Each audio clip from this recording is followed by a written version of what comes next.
নমস্কার। কোচবিহার পঞ্চানন কর্ম বিশ্ববিদ্যালয় এবং ন্যাশনাল ট্রান্সলেশন মিশনের যৌথ উদ্যোগে 3 দিবসীয় skill development workshop on translation Sanskrit and Bengali এই শীর্ষক যে ওয়ার্কশপ অনুষ্ঠিত হচ্ছে তার অন্তিম দিবস আজ, এবং অন্তিম দিবসের অন্তিম শৈক্ষণিক সত্র হলো এটি। এই সত্রে বক্তা হিসাবে আমাদের মধ্যে উপস্থিত হয়েছেন কোচবিহারের অতি প্রখ্যাত আচার্য ব্রজেন্দ্রনাথ শীল মহাবিদ্যালয়ের বাংলা বিভাগের সহকারী অধ্যাপক ডক্টর রাতুল ঘোষ মহাশয়। রাতুল ঘোষ মহাশয় সম্পর্কে আমাদের খুবই অত্যন্ত প্রিয় রাতুল দা। আমাদের বিশ্ববিদ্যালয়ের সঙ্গে তার অত্যন্ত ঘনিষ্ঠ সম্পর্ক। বাংলা বিভাগে দীর্ঘদিন ধরে উনি ক্লাস নেন, আমি ডেকে নেব। তো রাতুল দা সম্পর্কে দু একটা কথা না বললেই নয়। রাতুল দা বাংলা সাহিত্যের অত্যন্ত গহন অধ্যয়ন করেছেন এবং এই ভাষার অত্যন্ত দক্ষ একজন অধিকারী, এবং তার সঙ্গে সঙ্গে তিনি অনুবাদ কর্মেও লিপ্ত রয়েছেন, আমি ব্যক্তিগতভাবে তথ্য নিয়ে জেনেছি। এবং তিনি জার্মানির মার্টিন লুথার ইউনিভার্সিটি হালে উইটেনবার্গের সেখান থেকে তিনি গবেষণা করেছেন, পিএইচডি করেছেন। বাংলা বিভাগের অত্যন্ত সুদক্ষ একজন কৃতি ছাত্র এবং গবেষক তথা অধ্যাপক। এহেন একজন ব্যক্তিত্বকে আমাদের সামনে পেয়েছি আমরা, আমাদের মধ্যে পেয়েছি আমরা। আমাদের এক ডাকেই উনি চলে এসেছেন এখানে, সে কারণে স্যারকে অসংখ্য ধন্যবাদ। আমি স্যারকে মঞ্চে ডেকে নেব, প্লিজ স্যার আসুন। আমি ছাত্রছাত্রীদের অনুরোধ করব বিভাগের তরফ থেকে বরণ করে নেওয়ার জন্য স্যারকে পুষ্পস্তবক, উত্তরীয় এবং একটি সম্মানীয় ব্যাগের মাধ্যমে স্যারকে বরণ করে নেওয়া হচ্ছে।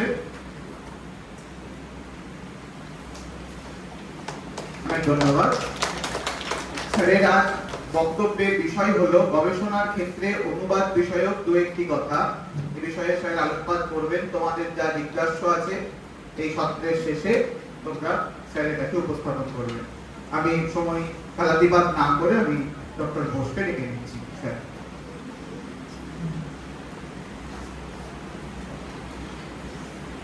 অনেক ধন্যবাদ সৌম্যজিৎ এই উদার ইন্ট্রোডাকশনের জন্য।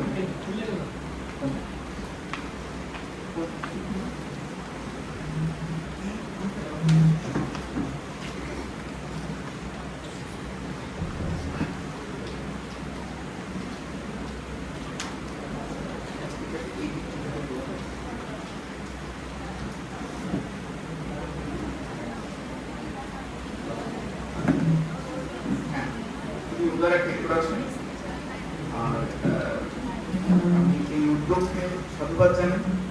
বিশ্ববিদ্যালয় এবং এনজিএম একসাথে যে কাজটি করছেন সেটা খুব গুরুত্বপূর্ণ একটি কাজ, এবং আমরা যারা সাহিত্য নিয়ে পড়াশোনা করে থাকি তাদের রোজকার পড়াশোনার কাজ ভাবনা চিন্তার ক্ষেত্রে অনুবাদ একটি গুরুত্বপূর্ণ বিষয়, এবং সেই নিয়ে ছাত্রছাত্রীদের মধ্যে যে একটা মানে সচেতনতা তৈরি করা হচ্ছে সেটা খুবই একটা সচেতন উদ্যোগ করা যেতে পারে। আমি ব্যক্তিগতভাবে আমি সে অর্থে অনুবাদক নই, আমি অনুবাদ নিয়ে তত্ত্ব খুব একটা করি না। আমি মূলত সাহিত্যের ছাত্র, সাহিত্য, ধর্ম, সমাজতত্ত্ব এই সমস্ত পড়ি। আমি এখানে কি করে চলে এলাম নিজেও খুব ভালো জানি না। যেটা হয়েছে সেটা সৌম্যজিৎ অত্যন্ত অত্যাচার করে আমাকে নিয়ে এসছে। তো সেক্ষেত্রে আমি আজকে যেটা বলবো সেটা যে কথাগুলো বলবো সেগুলো অনেকদিন ধরেই মাথায় আসা কথা, কিন্তু আমি ঠিক ফেঁদে উঠতে পারিনি ঠিকভাবে, কেননা সেটা ফাঁকতে হলে যে পরিমাণ অধ্যবসায় এবং শিক্ষা দরকার সেটা আমার নেই। ফলে যেটা আমি করতে পারি সেটা হচ্ছে ভাবনাগুলো আপনাদের সামনে ফেলতে পারি।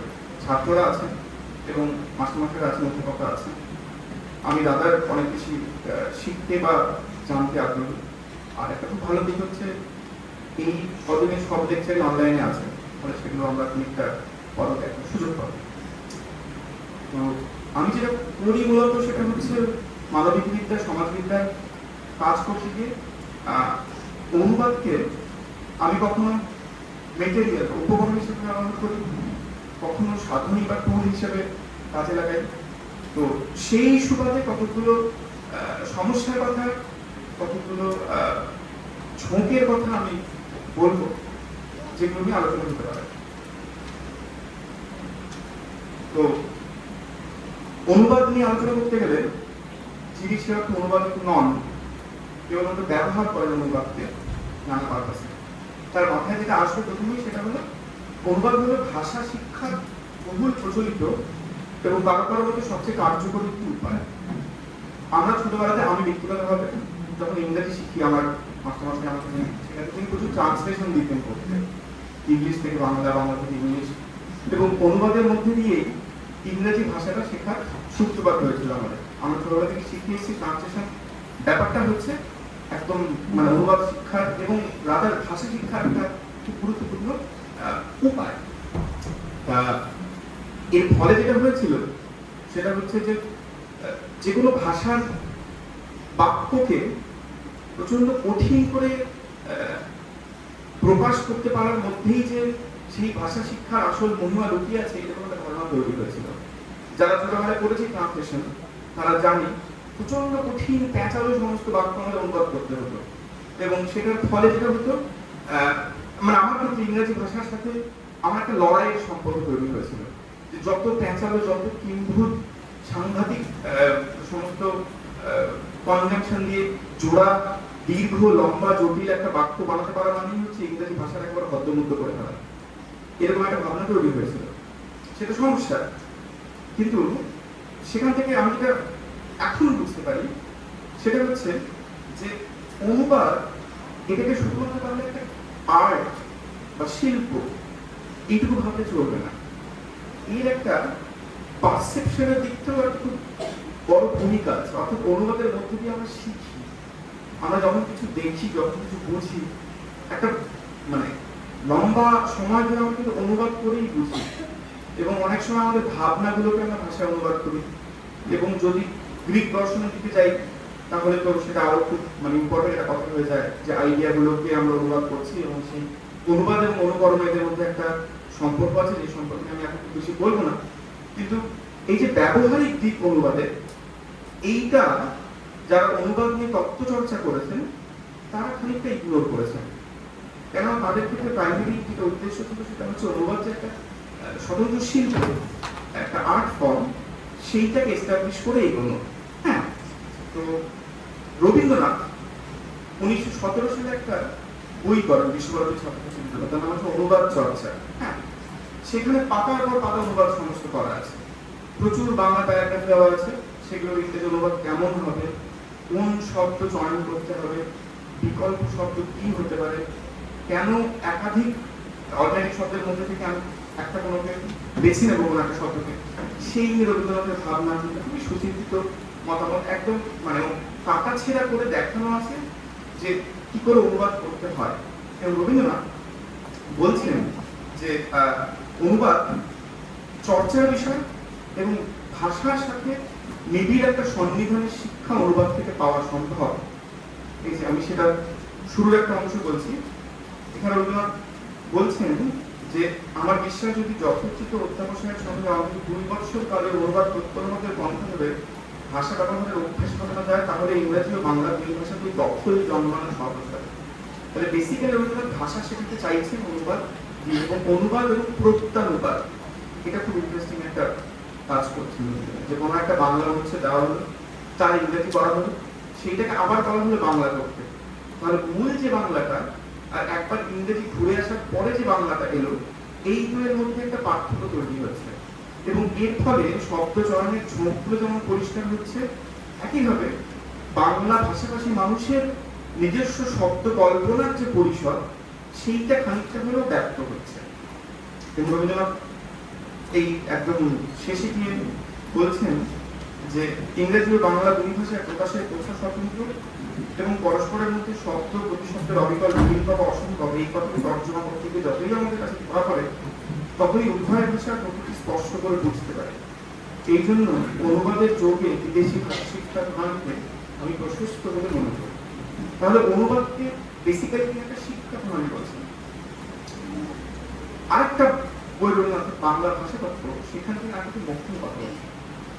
বলছেন যে ইংরেজি বাক্য বাংলায় তর্জমা করিবার সময় অনেকেই সংস্কৃত শব্দের ঘটা করিয়া থাকে। বাংলা ভাষাকে ফাঁকি দিবার এই একটা উপায়, কারণ এই শব্দগুলির পর্দার আড়ালে বাংলা ভাষারীতির বিরুদ্ধে আচরণ অনেকটা ঢাকা পড়ে। তারা বলছেন যে সেকালে রবীন্দ্রনাথের সময় বিশ্বকাপের শুরুতেও যারা ইংরেজি থেকে বাংলা অনুবাদ করছেন তারা অ্যাপারেন্টলি বড় বা কঠিন ইংরেজি শব্দগুলোকে তৎসম শব্দ দিয়ে রিপ্লেস করবার চেষ্টা করছেন।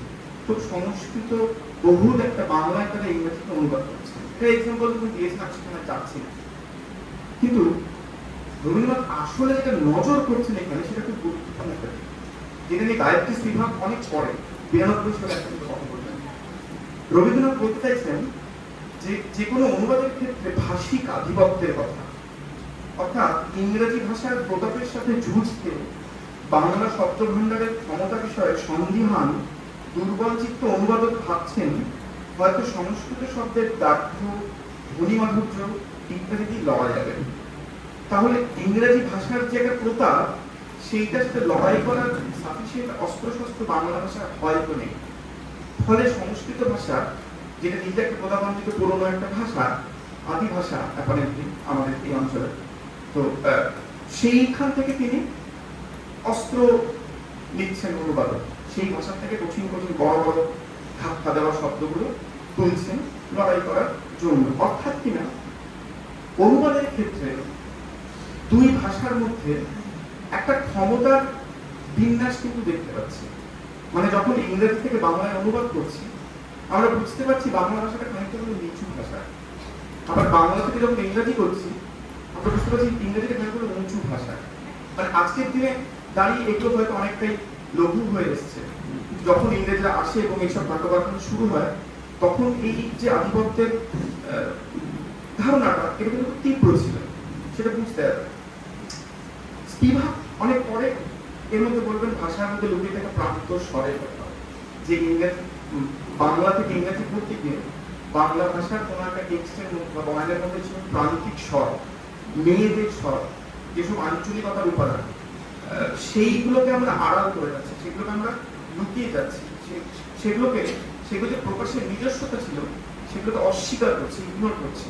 ওরা একটা খুব বড় ইউনিভার্সাল ইংরেজিতে সেগুলোকে এস্টাবলিশ করবার চেষ্টা করছে, এবং সেই সূত্রে স্পিভাক করছে একটা গ্লোবাল ইংলিশের কথা, যেটা আধিপত্যের এবং কর্তৃত্বের বাহন, এবং যেটা একভাবে মূল ভাষার বিবিধ স্বরের ইঙ্গিতকে একটা মোটা দাগের নিউট্রাল ল্যাঙ্গুয়েজের মোড়কে মোড়ে দেয়। তাহলে যে ইংরেজিতে কথা হচ্ছে সেটাকে নিউট্রাল ল্যাঙ্গুয়েজ অ্যাপারেন্টলি, সেটা যেটা মূল ভাষা বাংলা ভাষার যে স্বরের বহুত্ব, তার যে রাজনীতি, তার যে আধিপত্যের চাপে নুয়ে থাকা, সেই ইঙ্গিতগুলোকে ধরছে না, যে সমস্যা।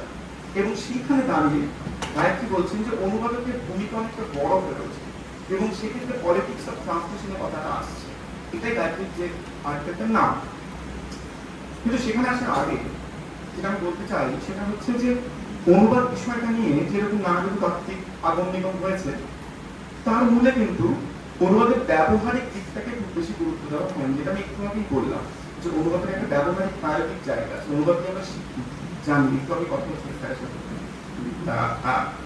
অনুবাদ একটি স্বাধীন শিল্প, তার ক্রাফট এবং কলাধর্ম নিয়ে আমরা অনেকটা গভীরে গেছি, ভেবেছি, এবং সেখানে পাঠকের ভূমিকা কি হবে, অর্থাৎ পাঠককে অনুবাদক কি করে তার অনুবাদের সঙ্গে জড়াবেন কিংবা এনগেজ করবেন, সেইটা সবসময় একটা পটভূমি হিসেবে থেকেছে। কিন্তু সেই পাঠক এসেন্সিয়ালি কোনো একটি সাহিত্যের পাঠক বা শিল্পের পাঠক, রসক ভোক্তা বলা যেতে পারে। ওয়াল্টার বেঞ্জামিন 1921 সালে একটা বিখ্যাত আর্টিকেল আছে এইসব নিয়ে, অনুবাদ নিয়ে, সেখানে তিনি প্রথমে পাঠককে খারিজ করে দিয়েছেন। তিনি বলছেন যে অনুবাদ একটা স্বাধীন শিল্প, যে কোনো মানে স্বাধীন শিল্পের ক্ষেত্রে যিনি মানে সেই শিল্পের রস যিনি ভোগ করছেন তার কোনো ভূমিকা নেই, তার কোনো গুরুত্ব নেই। No poem is intended for the reader, no picture for the beholder, no symphony for the audience. তাহলে যে কবিতা লেখা হয় সেটা পাঠকের জন্য লেখা হয়, কবিতা নিজের জন্য লেখা। যে ছবি আঁকা হয় সেটা পেইন্টার তার স্বাধীন অনুভূতিগুলোকে এক্সপ্রেস করার জন্য আঁকেন। যে সঙ্গীত হয় সেই সঙ্গীতটা যিনি সিম্ফনি বানাচ্ছেন তার ভাবনা, সেখানে শ্রোতা, পাঠক, দর্শক এটা সেকেন্ডারি। কিন্তু অনুবাদের ক্ষেত্রে সেটা নয়। আমি সেখান থেকে আসতে চাইব। কেন আসতে চাইব? যে আর্টিকেলটার কথা বলছি, যেটা অনুবাদ নিয়ে গত 100 বছর সব থেকে বেশি কোট করা আর্টিকেল, সেই আর্টিকেলের প্রথম প্যারাগ্রাফটাতেই এই কথাটা বলা হচ্ছে। তাহলে আর্টিকেলটা শুরু করতে গিয়েও তাকে পটভূমিতে পাঠককে আনতে হচ্ছে। কারণ এই কথা মানতেই হবে যে অনুবাদ কর্মের ক্ষেত্রে পাঠক একটি স্বতন্ত্র সমস্যা, কিংবা আমি বলবো পাঠক একটি সমাধান। কেন সেটা পরে আসছে। তো বেঞ্জামিনকে ধরেই দিয়ে বলবো যে বেঞ্জামিন বলছেন যে তথ্যের পাচার, the transmission of information of meaning in the ordinary sense is a hallmark of bad translation. তাহলে তিনি বলছেন যে বাজে অনুবাদ সেটাই যেখানে স্রেফ এজো কথাটুকু আসে, মূল যে টেক্সট তার যে তথ্যটুকু সেইটুকুই যে অনুবাদের মাধ্যমে ট্রান্সফার হয়, সেই অনুবাদটা খুব একটা ভালো অনুবাদ নয়, একটু মোটা দাগের অনুবাদ। অর্থাৎ অনুবাদ নামক শিল্পটি আর যাই হোক কেজো নয়, আর যদি কেজো হয় কোনো কিছু তাহলে সেটা শিল্প নয়। মানে একজন শিল্পী যিনি একটা টেবিল বানাচ্ছেন, আমি বললাম, তিনি যতক্ষণ না তার টেবিলের পায়াতে কোনো একটা কাঠ খোদাই করে সুন্দর নকশা করছেন, ততক্ষণ অব্দি তিনি শিল্পী নন, ততক্ষণ অব্দি তিনি ছুতোর মিস্ত্রি। যখন তিনি আলপনাটা করলেন, সৌন্দর্য হলেন, তখন তিনি শিল্পী হয়ে উঠলেন। এরকম একটা আর্গুমেন্ট। এখন ছুতোরত্ব যে শিল্পীত্বেরই প্রাথমিক পদক্ষেপ, বা যে মানুষ মাটিতে খায় তার কাছে, বা মাটিতে শোয় তার কাছে নকশাহীন খাট, টেবিল এটাই যে মহত্তম শিল্প, অথবা ছুতোরত্ব থেকে শিল্পীত্ব থেকে বিচ্ছিন্ন করা যায় না। যেমন যায় না যিনি ছাদ পেটানোর গান লিখছেন তার ছাদ পেটানোর কাজটার থেকে, বা যে মাঝে নৌকো বাইছেন তার হালের হাল ফেলার রিদমের সাথে তার গানের রিদমকে। এই আর্গুমেন্টগুলো বেঞ্জামিনের লেখায় আমার অবান্তর বলা যেতেই পারে। কিন্তু কেন অবান্তর? কেন বেঞ্জামিন তার এই যে আর্টিকেলটা এটা লিখছেন, তিনি শার্ল বোদলেয়ার বলে একজন কবি ছিলেন, ফরাসি কবি। তার কবিতার জার্মান অনুবাদ যখন করেছেন, সেই অনুবাদের ভূমিকায় তিনি কথাগুলো বলেছেন। সেই বোদলেয়ার, যিনি কিনা আর্ট ফর আর্ট সেক নামক শিল্প ভাবনার একজন কান্ডারি ছিলেন। অর্থাৎ বোদলেয়ার একটা শিল্পের মধ্যে একমাত্র শিল্প, এটা ব্যবহারিকতা তুচ্ছ। তার বইয়ের ভূমিকায় বেঞ্জামিন কথা লিখছেন। ফলে বেঞ্জামিনকে শিল্পের ব্যবহারিকতা নিয়ে খুব বেশি বলার কোনো অবকাশ আমাদের নেই। কিন্তু যে কথাটা গুরুত্বপূর্ণ সেটা হলো যে তাহলে অনুবাদ নামক শিল্পের একটা স্বতন্ত্র রসতত্ত্ব আছে, এবং তাকে উপভোগের যে শিক্ষা একজন আলোকপ্রাপ্ত দুধে পাঠক পেয়ে থাকেন, তার মূলে আছে এক ধরনের কাল অতিক্রমী শক্তির সিদ্ধি, যে শক্তিটা সমস্ত শিল্পের ক্ষেত্রেই প্রয়োজন। শিল্প তো কালকে অতিক্রম করে, কারণ হলে একটি শিল্প, তাই না? খাট তো খাট, খাটের যে কারুকলা সেটা কালাতিক্রম।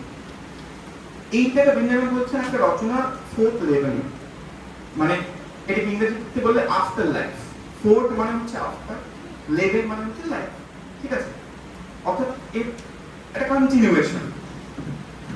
এবং তিনি বলছেন যে যেহেতু ট্রান্সলেশনটা মূল লেখার পরে আসে সব সময়, এটাকে তিনি রিক্রিয়েশন বলছেন। যেমন অ্যারিস্টটল অরিজিনালিটি আর্গুমেন্ট সেরকম ভাবে এটাকে রিক্রিয়েশন বলছেন, এবং বলছেন যেহেতু লেখকের মূল লেখার পরে আসে, ফলে মূল যে লেখাটার আয়ু, সেই আয়ুটা অনুবাদ খানিকটা বাড়িয়ে দেয়। অর্থাৎ একটি রচনার কালোত্তীর্ণ হওয়ার যাত্রায় অনুবাদের মাধ্যমে খানিকটা অতিরিক্ত জীবন সঞ্চারিত হয়। এবং সেই সূত্রেই বেঞ্জামিন আনবেন হাইনে স্প্রাখে বা পিওর ল্যাঙ্গুয়েজ বলে একটা ধারণা, যে এটা কিন্তু একটা মেটাফিজিক্যাল বা অধিবিদ্যাত্মক বলা যেতে পারে। তিনি বলবেন যে একটা পিওর ল্যাঙ্গুয়েজ আছে যে কোনো শিল্পের ক্ষেত্রে। সেই পিওর ল্যাঙ্গুয়েজ অফকোর্স সেই অর্থ প্লেটোনিক নয়, কারণ সেটা প্লেটোর ক্ষেত্রে আইডিয়া, এক্ষেত্রে ল্যাঙ্গুয়েজ। অর্থাৎ একটি কবিতা বা একটি সাহিত্যকর্ম, সেটা আসলে তার ভেতরে একটি বিশুদ্ধতম ভাষাকে ধরে রাখে, যেই ভাষাটা তার প্রাথমিক যে ভাষায় প্রকাশ, সেটার মধ্যে সবটা আসে না। দুটো জিনিস তিনি বলছেন। ডাস গেমাইনসে বলে একটা কথা বলছেন, যার মানে হচ্ছে মিনিং বা অর্থ, আর একটা যে আর্ট ডাস মাইনেস। আর্ট মানে হচ্ছে ধরন বা ওয়ে বা ম্যানার, অর্থাৎ একটা অর্থ আর একটা যেভাবে অর্থ প্রতিপাদিত হয়, এই দুটো জিনিস নিয়ে একটা শিল্প তৈরি হয়। এখন এই দুই দিকের সমঝোতাতে ভাষিক বয়ান তৈরি হয় এবং এটার মধ্যেই প্রত্যেক ভাষার ইন্টেনশন লুকিয়ে থাকে এবং এই সমস্ত ইন্টেনশন গুলো মিলে একটা শিল্পে বা একটা কবিতা বা একটা আর্টে পিওর ল্যাঙ্গুয়েজ ফাইন স্ট্রাকচার সেটা নির্মিত হয়। যেমন ধরা যাক জার্মান বন্ড শব্দটা বিআরটি বন্ড, ইংরেজি ব্রেড যেটা, আর ফরাসি পাইন প যেটা ফ্রেঞ্চরা বলে, হ্যাঁ পদু সকল খুব বিখ্যাত একটা ফরাসি খাবার, এবং বললাম ইংরেজি ব্রেড আর বাংলা রুটি। এই চারটে শব্দ একই জিনিসকে বোঝাচ্ছে কম বেশি। আমি সিগনিফায়ার থেকে যাচ্ছি না, বেঞ্জামিন সেখানে আসেনি, সেগুলো আসবে পরে, আমরা সেখানে আসবো না। আমি বলতে চাইছি এই যে রুটি নামক যে বস্তুটা আমি বলতে বেঞ্জামিন বলছেন, সেটা জার্মান পদ, ফরাসি পম আর বাংলা রুটি, এই তিনটে শব্দ কিন্তু আলাদা, এদের ইন্টেনশন কিন্তু আলাদা। মানে পূর্ণিমা চাঁদ যেন ঝলসানো রুটি, যদি এই বাক্যটা আমি বলি তাহলে সেই রুটি কখনোই জার্মান পদ নয়, যেটা একটা পাউরুটি মোটা শক্ত, খুনি মারলে মাথা হয়ে যাবে তোমার ব্যাপার, অথবা প যেটা ফ্রেঞ্চের নরম কোমল ক্রসর যে ব্রেড গুলো হয় সেরকম নয়। আমাদের রুটি গোল চ্যাপ্টা ফ্ল্যাট একটা জিনিস, তার সাথে পরিমাণ সাথে সম্পর্ক আছে। তাহলে তিনটেই রুটি কিন্তু তার ইন্টেনশনটা আলাদা। এইবার অনুবাদ বেসিক্যালি ওই কবিতাটার মধ্যে রুটির যে ব্যাপকতা আছে সেই সবগুলোকে ধরছে, মানে মূল কবিতার পূর্ণিমা চাঁদ যেন ঝলসানো রুটি এবং সেই সঙ্গে তার জার্মান অনুবাদ ভট, ফরাসি অনুবাদ প, এই সবটা মিলিয়ে কবিতাটার মূলে যে পিওর ল্যাঙ্গুয়েজ সেইটার দিকে যেন আমরা পৌঁছতে পারছি। এইটাকে বেঞ্জামিন বলছেন, এটা খুব মেটাফিজিক্যাল কথা। অর্থাৎ একই রকম ভিন্ন ভিন্ন ভাষার প্রকাশ শৈলীর ভিন্ন ভিন্ন অভিপ্রায়ের অলৌকিক সমাহারে আমরা একটা বিশুদ্ধ ভাষার কাছে পৌঁছতে পারি এবং সেখানে গিয়ে ওই বিশেষ বস্তুটির প্রকাশের ইতিহাস একটা মেসিয়ানিক, এই শব্দটি ইউজ করছে বেঞ্জামিন, মেসিয়ানিক। মেসিয়া মানে হচ্ছে পয়গম্বর, মেসায়া মসিহা যেটা বলা হয় বাংলায়, সেটা মেসিয়ানিক পয়গম্বরীয় বা আরো একটু মোটা করে বললে দৈব একটা পরিণতিতে গিয়ে শেষ হচ্ছে। আর শেষ হচ্ছে কেন বলছি? বেঞ্জামিন বলছেন যে ওই বিশুদ্ধ ভাষায় পৌঁছানোর পরে আর কোনো ভাষা নেই, এবং ভাষা নেই ফলে ওই বস্তুটির সাথে জুড়ে থাকা ইতিহাসও আর নেই, কারণ ইতিহাস তো ভাষা দিয়েই আটকে থাকে, জুড়ে থাকে। মানে আমাদের রুটির ইতিহাস, যার মধ্যে ব্রেডের ইতিহাস, সবটাই কিন্তু ভাষা দিয়ে জুড়ে আছে। অর্থাৎ ইতিহাস যদি না থাকে তাহলে কি রয়েছে? একটা বিশুদ্ধ প্রকাশ রয়েছে। বিশুদ্ধ প্রকাশের কোনো ইতিহাস নেই। যেমন ধরে নিই আমরা যদি ইসলামে যে উপর থেকে ঈশ্বরকে নেমে আসবেন এবং যে সমস্ত জ্ঞান দিয়ে গেলেন, সেটা বিশুদ্ধ প্রকাশ, সেখানে জ্যোতি আছে, নূর আছে, আমাদের জীবনের গল্প, সেটা বিশুদ্ধ প্রকাশ, সেটা ঐতিহাসিক প্রকাশ না, সেটা পিওর একটা প্রকাশ। এটা মানবিক হতে পারে না কখনো, কারণ মানবিক হলে সেটা ঐতিহাসিক হবে, মানবিক না।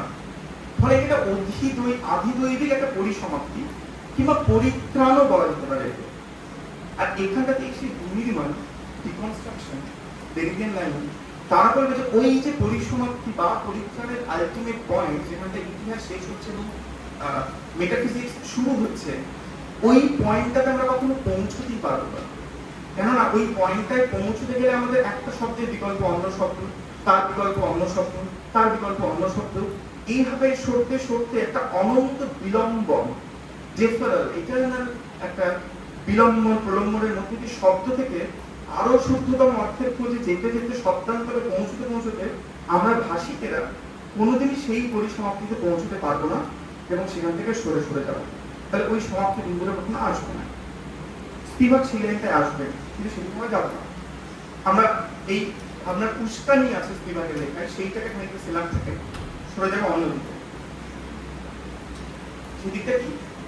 তাহলে এই যে জটিলতা, অনুবাদের সম্ভাবনা এবং পরিসমাপ্তি নিয়ে যে একটা জটিলতা, তার মধ্যে অনুবাদক কিভাবে প্রাথমিকভাবে এগোবেন তার অনুবাদ কর্ম নিয়ে, আমি মানে আমার একদম কাজের কথায় আসছি, কারণ এটা তোমার করার কথা না। আমি কিভাবে এগোবো এত বুঝলাম। স্পিভাক বলছেন translation is the most intimate act of reading. খুব সুন্দর কথা, most intimate act of reading. I surrender to the text when I translate সেটা দুটো কথা। ট্রান্সলেশন হচ্ছে নিবিড়তম পাঠের ক্রিয়া, আর প্রপার ট্রান্সলেশন করতে হলে অনুবাদককে ওই টেক্সটের কাছে আত্মসমর্পণ করতে হবে, সারেন্ডার করতে হবে। ওই টেক্সটটা অনুবাদকের নিজের যে ভাষিক ইডিওসিনক্রাসিস আছে সেগুলোকে রাপচার করবে, সেটা করতে দিতে হবে। এটা খুবই উদযাপিত একটা কথা, যারা অনুবাদ নিয়ে কাজকর্ম করেন তারা জানেন এই কথাটা, খুবই সুন্দর সুন্দর করে সেই ভালো। কিন্তু এর মূলে আছে একটা আত্মসত্য, যেটা স্পিভাক বলছেন না, যেটা আমার খুব ইম্পর্টেন্ট। সেটা হচ্ছে সারেন্ডারিং to the text is the most intimate act of reading. তাহলে স্পিভাক বেসিক্যালি অনুবাদের শর্ত বলছেন, স্পিভাক পাঠের শর্ত বলছেন। স্পিভাক বলছেন লেখার কাছে আত্মসমর্পণ না করলে কোনো নিবিড় পাঠই শিক্ষিত হবে না। তুমি অনুবাদ করো নাই করো, যদি কোনো একটা নিবিড় পাঠ করতে হয় তোমাকে লেখার কাছে আত্মসমর্পণ করতেই হবে। তাহলে লেখার কাছে আত্মসমর্পণ সে অনুবাদকের যজন নয়, নিবিড় পাঠকের, সত্যিকারের পাঠকেরও নিত্যকর্মের মধ্যেই পড়ে। তাহলে স্পিভাক যেটা বলতে চাইছেন সেটা হলো অনুবাদ ক্রিয়ার শর্ত হলো গভীর এবং নিবিড় এক পাঠক ক্রিয়া। ওই গভীর পাঠ ক্রিয়া না হলে অনুবাদ ক্রিয়া শুরু করা যেতে পারে না। তা এখন কোন একটা টেক্সটকে খুব নিবিড়ভাবে পাঠ করার প্রথম পদক্ষেপ হলো সেই টেক্সটের ব্যাকরণগত সজ্জাগত কাঠামো ভেঙে বাহ্যার্থের খুঁটি দিয়ে বারবার ইঙ্গিতগুলোর কাছে পৌঁছানো, যা ব্যঙ্গার্থের একটা আভাস দেয়, যার সাথে জুড়ে আছে ওই বিশেষ টেক্সটের ভাবাদর্শ, জুড়ে আছে ওই টেক্সটের উপর সময়ের সাংস্কৃতিক, সামাজিক, রাজনৈতিক ও ঐতিহাসিক প্রক্ষেপণ, এবং ওই টেক্সটের না বলা বাণীর রহস্যভেদের সূত্র, অস্পষ্ট অর্থের এবং প্রাগার্থের চিহ্ন নিক্ষেপ। অর্থের আরও কিছু আছে, ধ্বনি আছে, কিছু স্ফোট আছে, হয়তো সেটা একটা ইঙ্গিত রয়েছে। এইটাকে যদি আমি ট্রেস বলি বেরিয়ে ভাষায়, তাহলে ট্রেসের কাছে আমাদের পৌঁছতে হবে। কিন্তু এই অতি পাঠকের কাজ, নিবিড় পাঠকের কাজ। অনুবাদকের কাজ এরপর। অনুবাদকের কাজ হলো এই সমস্ত বিষয়টিকে অন্য ভাষা কাঠামোয়, অন্য সমাজ সংস্কৃতি, ঐতিহাসিক পরম্পরা তথা অন্য একটা আত্মের অপরোক্ষে প্রতিষ্ঠিত করা, অন্য একটা সেলফের আদার হিসেবে এস্টাবলিশ করা। এইটা করতে গিয়ে যেটা হয় দু ধরনের কারবার হয়ে থাকে। একটা হচ্ছে সেফ কারবার, আক্ষরিক অনুবাদে, আরেকটাকে স্পিভাক বলছে রেটোরিসাইজেশন, মানে সেইটাকে অ্যাড্রেস করা, লেখার রেটোরিক কাব্যকলাকে অ্যাড্রেস করা। যেটা সেফ অনুবাদ, নিশ্চিন্ত অনুবাদ, আক্ষরিক, সেটা সমস্যা আমরা সকলেই কম বেশি জানি। না, এটা জাস্ট আগের কথা সত্যি পড়ে আছে না, এটা আমাকে খুবই দেখলো হাতে করে একটা প্রিন্ট করে দিতে পারলে সব থেকে ভালো হতো। সময় পাইনি বলে আমি কখনটা রেখেছি। হ্যাঁ, মানে আমি জাস্ট বলাটাই বলছি, ওটা আমাকে খুবই অল্প সাপ্লিমেন্ট করবো। আচ্ছা, তো যেটা সেফ অনুবাদ, আক্ষরিক অনুবাদ, সেটা সীমাবদ্ধ, কিন্তু পরিভাষা নিয়ে আলোচনার ক্ষেত্রে সেখানে একদম শেষে আমরা একটা রাস্তা। দ্বিতীয় যেটা রেটোরিসাইজেশন, যা কিনা মূল রচনার আলংকারিকতাকে, রূপকাত্মকতাকে, তার প্রকাশ শৈলী, স্বাধিকার, প্রমুক্ততাকে অ্যাড্রেস করে, সেই অনুবাদ, সেটা সাহিত্যের ক্ষেত্রে অন্তত আমাদের সাধ্য বলে আমরা মেনে নিই। যে আক্ষরিক অনুবাদ সাহিত্যের ক্ষেত্রে আমাদের সাধ্য না, আলংকারিক অনুবাদই সাহিত্যের ক্ষেত্রে আমাদের সাধ্য। কিন্তু এই যে রেটোরিসাইজেশন, এইটা অনুবাদের পাঠককে মূল টেক্সটের ভাষামূলক উন্মোচন করে শব্দ আর অর্থের বোঝাপড়ার খেলায় নিজেকে হারিয়ে দেওয়ার আনন্দ পেতে সাহায্য করবে, নাকি অনুবাদক আসলে মূল টেক্সটের ওই রিপ্রেজেন্টেশন তুলিয়ান থেকে নিজের একান্ত নির্মাণ করা এটাকে এস্টাবলিশ করবেন, সেইটা খুব বড় প্রশ্ন। অর্থাৎ অনুবাদক আক্ষরিক অনুবাদ না করতে গিয়ে মূল টেক্সটের আলংকারিকতাকে অনুবাদে ধরতে গিয়ে যেটা করেন বেশিরভাগ ক্ষেত্রে, সেটা হচ্ছে আরেকটা বিকল্প আলংকারিকতার জন্ম দেয়।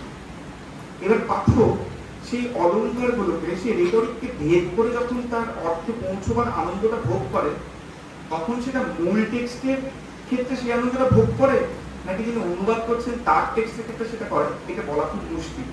এবং সেটা বলতে কিন্তু লেখার উদ্দেশ্যটা পাল্টে যায়। আমি ফর এক্সাম্পল স্পিভাকেরই ওই আর্টিকেলে স্পিভাক নিজেই একটা অনুবাদ করে দেখিয়েছেন, আমি সেটাই দিয়েছি, এবং সেখানে বিভাগের করা অনুবাদটার সমস্যাটা কিন্তু খুব স্পষ্ট দেখা যায়। রামপ্রসাদের একটা গান, এবং মানে মাথায় রাখতে হবে এই সমস্ত ধর্মীয় গানগুলোর ক্ষেত্রে যেখানে রূপক খুব গুরুত্বপূর্ণ একটা বিষয়, তত্ত্বের ক্ষেত্রে, দর্শনের ক্ষেত্রে, সেইটা কিন্তু আরো সাংঘাতিক একটা মানে দড়ির মধ্যে হাঁটানো। স্পিভাক যে অনুবাদটা করেছে সেটা আছে নিচে, বাংলা হাতে লেখাটা নিচে, আর ডান দিকে হচ্ছে এই লেখাটার একটা ফরাসি অনুবাদ করেছিলেন একজন ইন্ডিয়ান পেইন্টারের ফ্রেঞ্চ ওয়াইফ। আমি জানি না তিনি কে, আমি খানিক খোঁজার করার চেষ্টা করি। স্পিভাক এইগুলোই তাকে অ্যাড্রেস করেছেন, আমি সেটাই করেছি। যেইটাকে স্পিভাক বলছেন যে কম্পারেবল টোন নেম এবং ভোকাবুলারিতে আমি ইংরেজি করে দিলাম, এবং স্পিভাক বলছেন ডান দিকের যে অনুবাদটা সেটা সোবার আক্ষরিক অনুবাদ, ফলে সেটা সমস্যা আছে প্রচুর, ভালো কথা। কিন্তু বাঁদিকে নিচের যে অনুবাদটা, যেটা স্পিভাকের নিচের অনুবাদ, নিজের অনুবাদ, সেটা ইকুয়ালি প্রবলেমেটিক। যেমন ওমন ভাবশক্তি পাবে মুক্তি, সেকেন্ড লাইনে ভাবশক্তিকে স্পিভাক করেছেন থিঙ্ক পাওয়ার। শক্তি মানে কি মানে স্পিভাকের ভেতরে যে রাজনীতি কাজ করছে, যে ফেমিনিস্ট রাজনীতির ঝোঁকগুলো কাজ করছে স্পিভাকের মধ্যে, ফলে স্পিভাক এই পাওয়ার শব্দটা দিয়ে খেলতে চাইছে, যে এই স্পিভাক শব্দটা সম্ভব একটা ফেমিনিস্টিক এম্পাওয়ারমেন্টের ইঙ্গিত দেবে। কিন্তু রামপ্রসাদের যে ভাবশক্তি, সে তো থিঙ্ক পাওয়ার নয় কখনোই। তাহলে স্পিভাক আক্ষরিক অনুবাদ না করে আলংকারিক অনুবাদ করতে গিয়ে যেটা করছেন, তার নিজের এস্থেটিক্সকে কিন্তু এখানটাতে এস্টাবলিশ করছেন।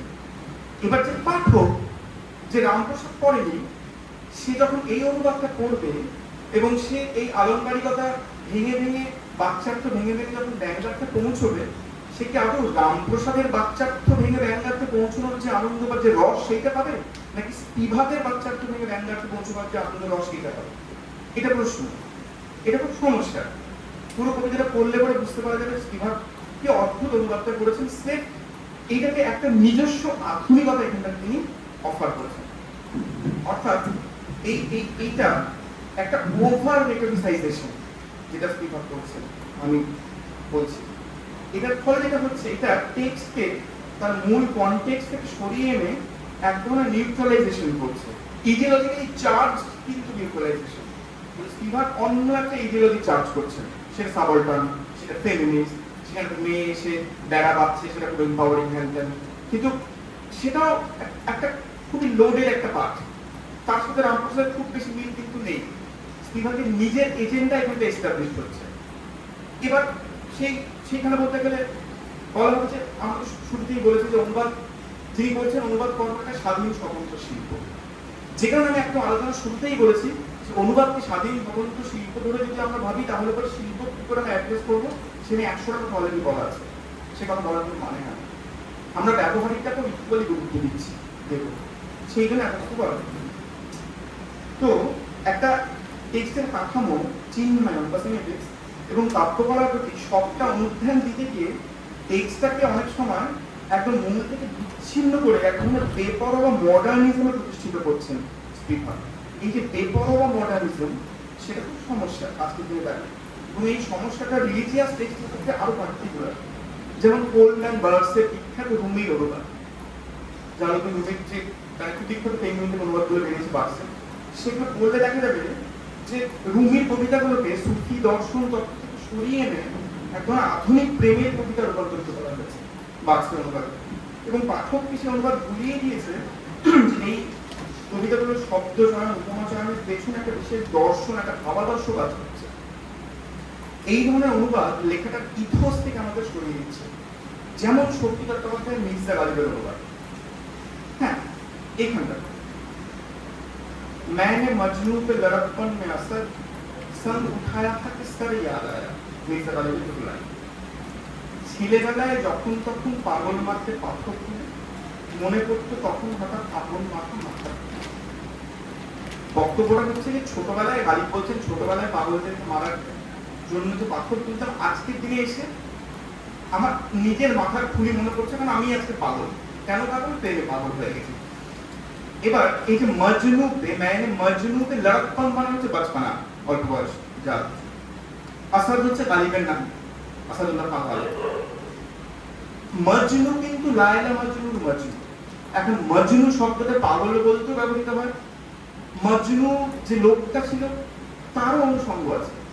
শক্তি যখন মজনু শব্দটাকে অমিট করে দিলেন, বললেন ছেলেবেলায় যখন যখন পাগল মারতে পাথর তুলি, তখন যে বেসিক্যালি লায়লা মজনুর যে কিস্সা, সেখানটা থেকে মজনু লায়লার প্রেমে পাগল হয়ে গেছিল এবং লোকজন তাকে পাথর ছুটতো, সেই সত্যটা এবং সেই সত্যের সঙ্গে আরো জুড়ে থাকা সত্য, তাহলে পাথর খাওয়া হচ্ছে পরমেশ্বরের প্রেমের সব থেকে বড় প্রমাণ, যেই প্রমাণ দিয়েছেন মনসুর হাল্লাজ তার জীবন দিয়ে যাকে পাথর ছুটে ছুটে মারা হয়েছিল, আনার ভাব তিনি বলেছেন।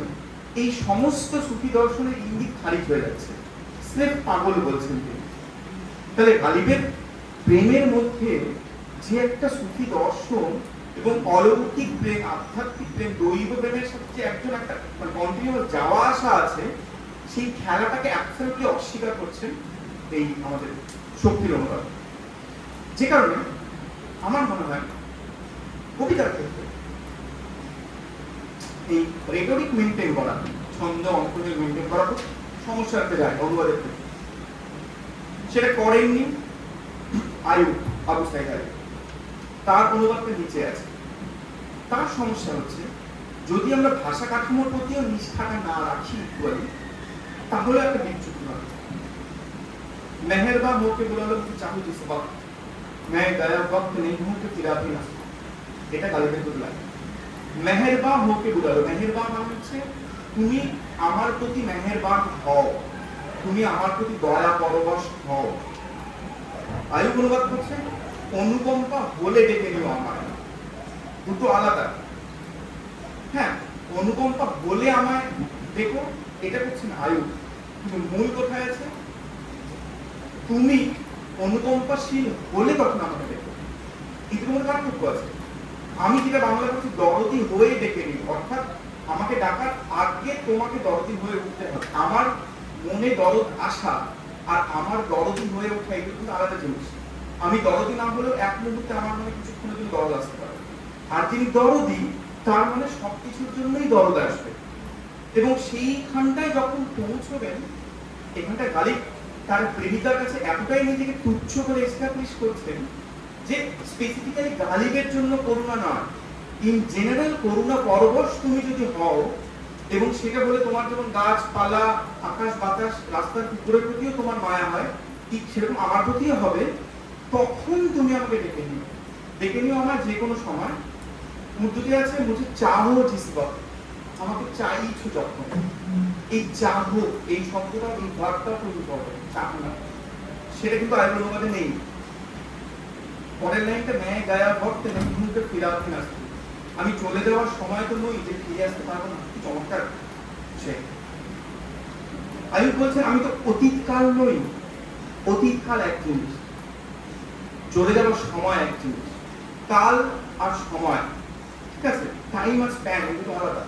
অতীতকাল একটা বড় একটা ব্যক্ত ব্যাপার, চলে যাওয়ার সময় একটা ছোট ব্যাপার। আমি তো ফেলে আসার সময় নই যে আর ফিরে আসতে পারবো না। গায়া ভক্ত যে কখনো আর ফিরে আসে না। অতীত ফিরে আসতে পারে, অতীত স্বপ্নে ফিরে আসতে পারে, অতীত স্মৃতিতে ফিরে আসতে পারে, অতীত সাহিত্যেও ফিরে আসতে পারে, কিন্তু ফেলে যাওয়ার সময় আর ফিরবে না। এই নুয়ান্সেস গুলো কিন্তু ধরতে হবে, কিন্তু সেইটা ধরা হয়নি। দুটো দিকই, একদিকে প্রচন্ড আক্ষরিক অনুবাদের সমস্যা, আরেকদিকে ভাষা কাঠামো ইগনোর করার সমস্যা, দুটোই আমি এখানটাতে অ্যাড্রেস করছি।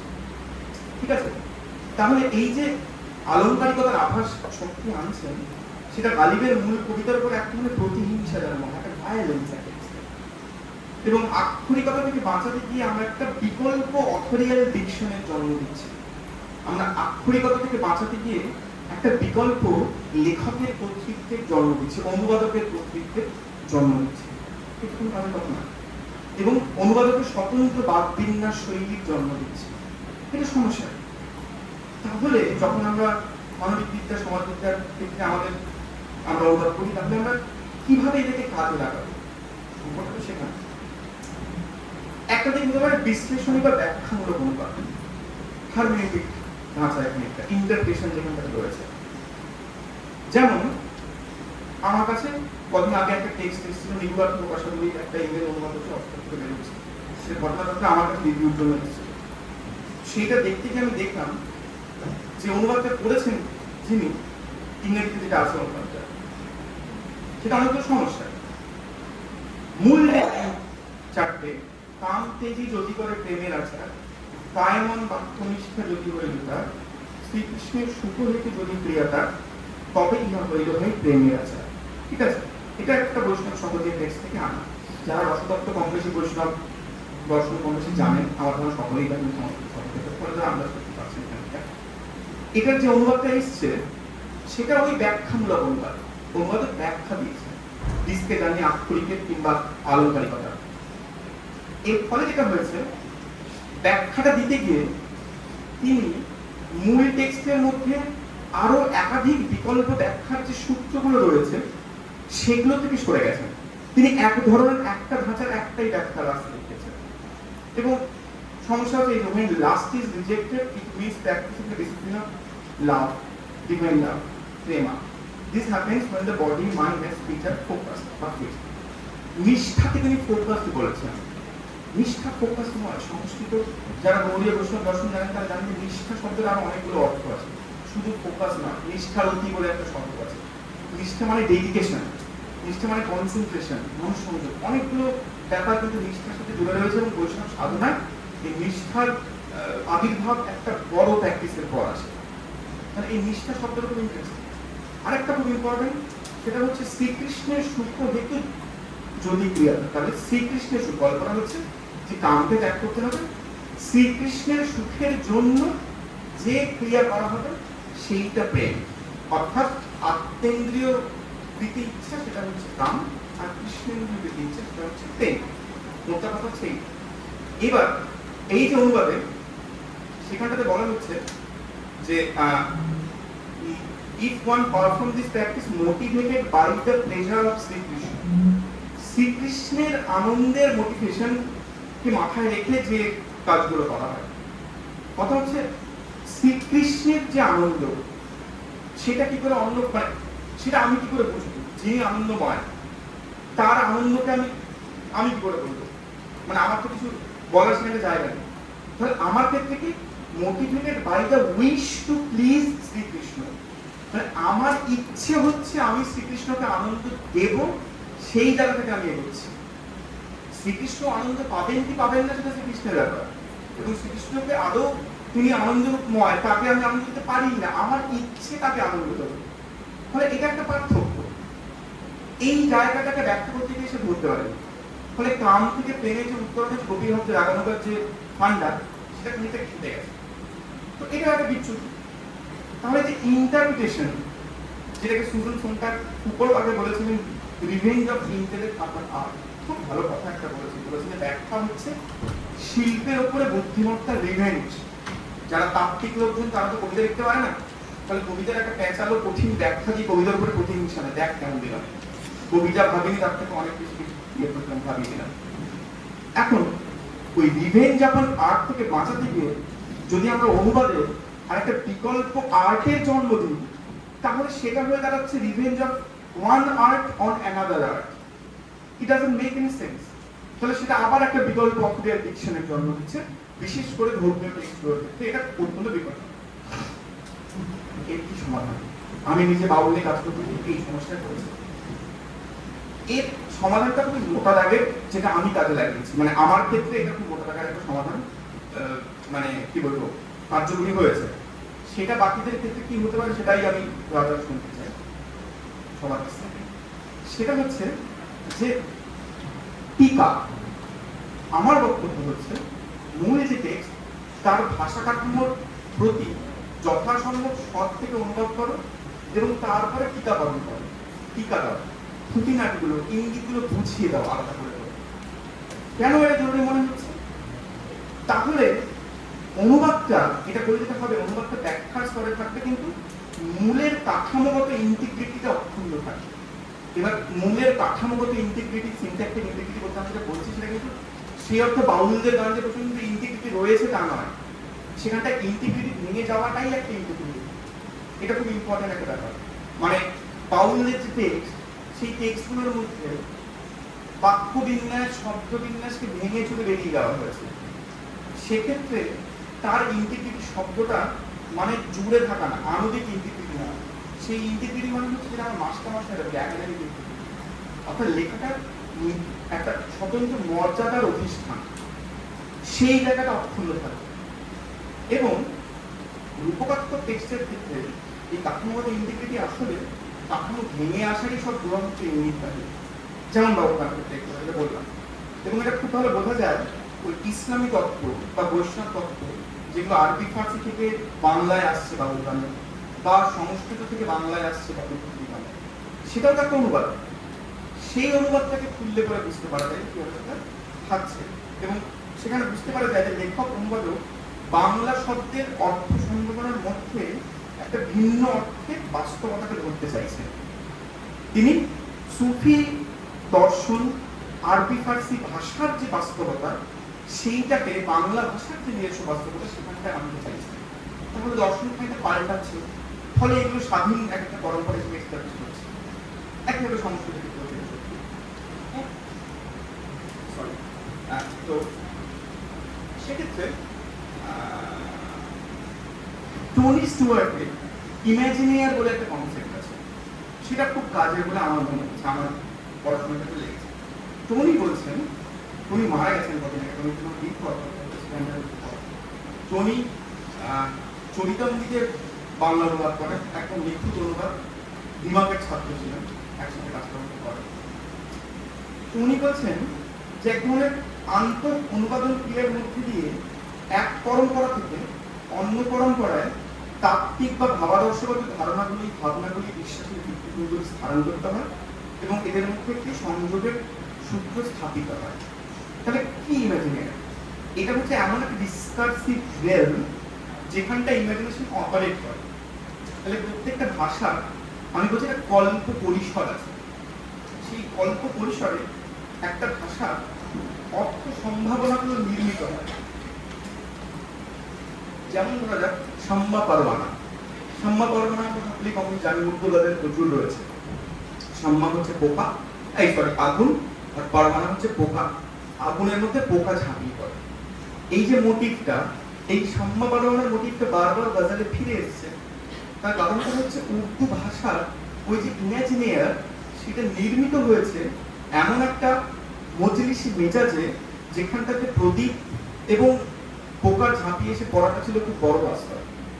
ঠিক আছে, সেইটাকে স্টুয়ার্ট বলছেন দ্য রিয়েলম অফ পসিবিলিটি, যেখানটাতে লেখক কোনো একটা টেক্সট ক্রিয়েট করতে পারেন। যেমন মানে গৌড়ীয় দর্শন থেকে বা সুফি দর্শন থেকে ভাবনা সংস্কৃত বা আরবি ভাষা থেকে যখন বাংলায় আসে, তখন বাংলার যে কল্প পরিসর ভাষার দিকের মধ্যে রয়েছে, সেইখানটাতে সেই অনুবাদনগুলো সম্ভবপর হয়ে ওঠে। এবং এই যে ইমাজিনিয়ার, এটা কোনো একটা ভাষার ঐতিহাসিক, সামাজিক, সাংস্কৃতিক এবং ব্যবহারিক বাস্তবতার পরিসরে নির্মিত হয়। এর ফলে কোনো একটি বিশেষ ভাষার মানুষ কোনো বিশেষ শব্দের সম্ভাব্য অর্থের তথা ব্যঞ্জনার একটা আঁচ পায়। যেমন খাঁচার ভেতর অচিন পাখি কেমনে আসা যায়, যে এই গানটার ভেতরে কথা নাও জানবে, স্টিল খাঁচার ভিতর অচিন পাখি আসছে যাচ্ছে বলতে পারলে মন বেড়ে দিতাম পাখির পায়, তখনই সে খাঁচা মানে ধরে কিছু একটা দেহ খাঁচা ইত্যাদি কিছু একটা ইঙ্গিত রয়েছে। খাঁচা এবং পাখির আসে, মন তৈরি খাঁচার আসে, খাঁচার ভিতর কাঁচা বাসে। তাহলে এই খাঁচা, কাঁচা বাস, এই কনটেক্সট গুলো বাংলা ভাষার ইমাজিনিয়ারের মধ্যে ফুটে আছে, সেইখানটাতে ওইটা নির্মিত হচ্ছে। ঠিক আছে, এবং সেটাকে ব্যাখ্যা দিচ্ছেন স্টুয়ার্ট এখানটাতে। তাহলে এখানে দাঁড়িয়ে ইকুইভ্যালেন্স বা সমানুপাতিতা বা সমত্ব খুব ইম্পর্টেন্ট। অর্থাৎ আমি অন্য ভাষার কোন একটা শব্দের ইকুইভ্যালেন্ট আর একটা বিকল্প শব্দ বাংলা ভাষায় খুঁজছি হয়, কিন্তু বাউলের গানের ক্ষেত্রে এটা ঘাটে, রূপক গানের ক্ষেত্রে ঘাটে। কিরকম?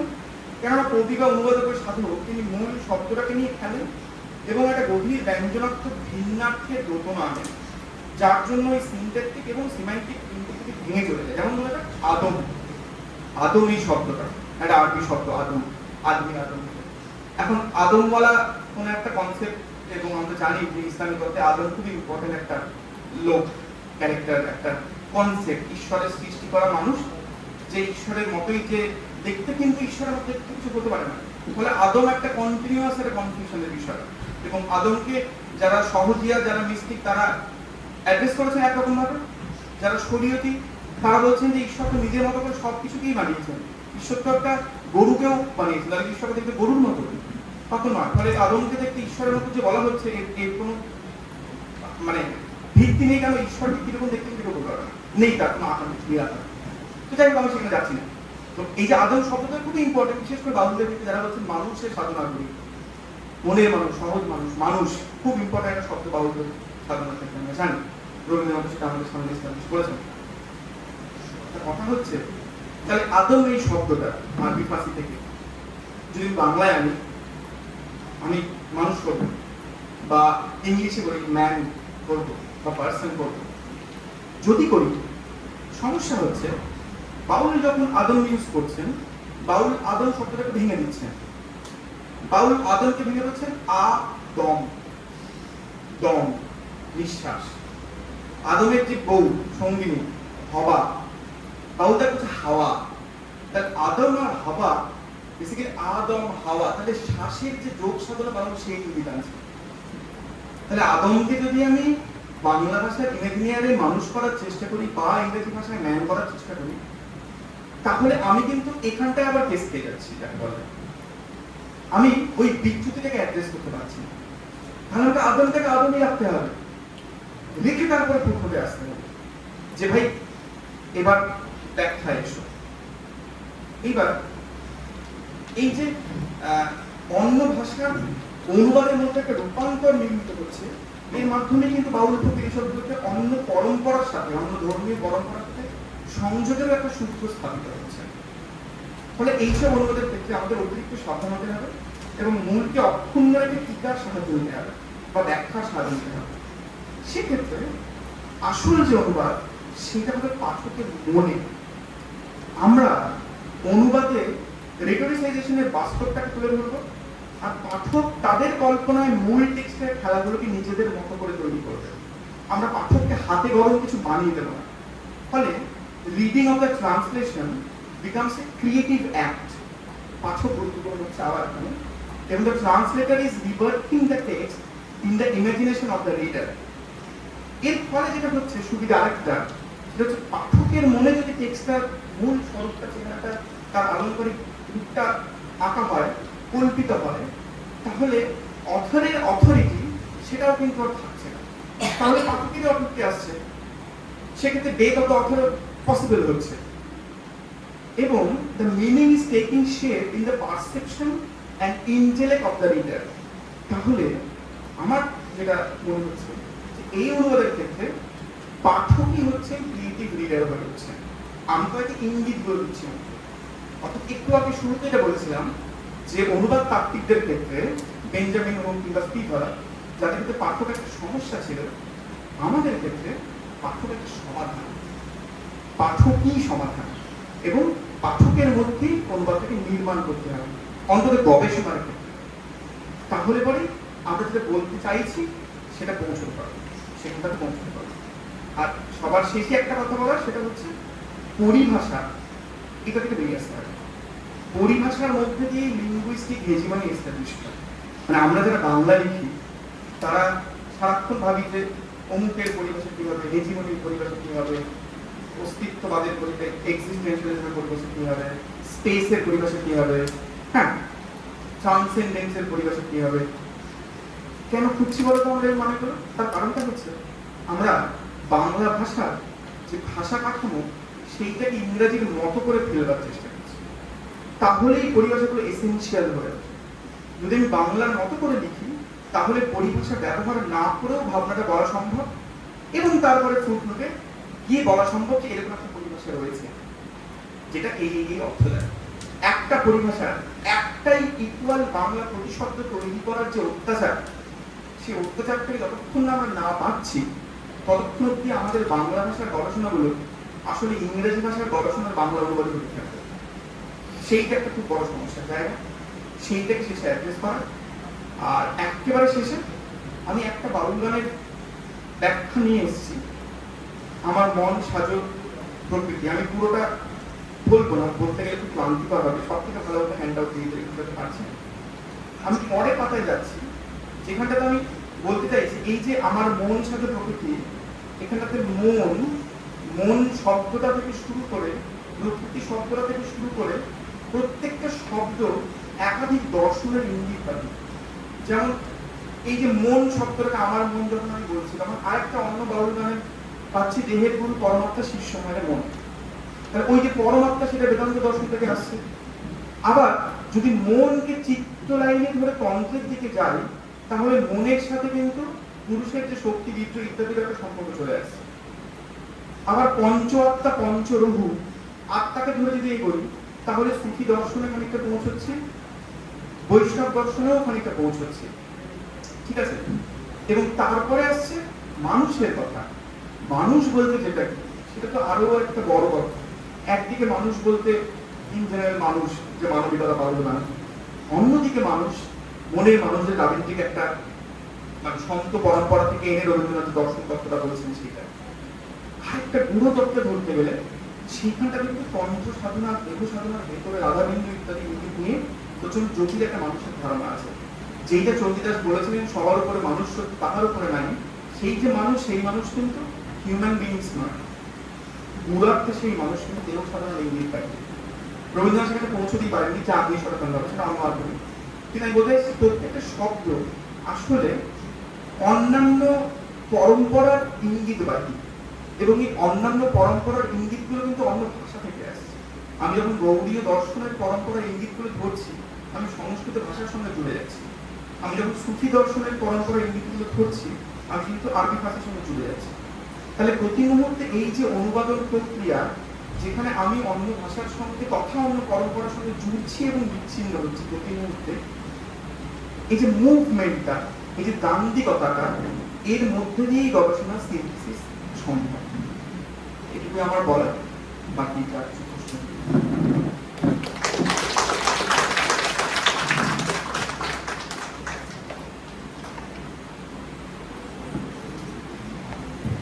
প্রশ্ন আছে?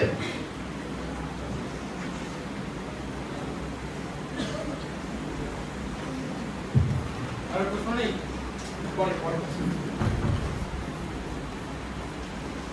নিজে একজন অনুবাদক বলেই সুন্দরভাবে গুছিয়ে প্রবলেমগুলো দেখালেন, এবং এক একটা শব্দের কত রকম ব্যাখ্যা হতে পারে আমরা লাস্ট যে প্রেজেন্টেশনটা দেখতে পাচ্ছি এখান থেকে দেখতে পেলাম।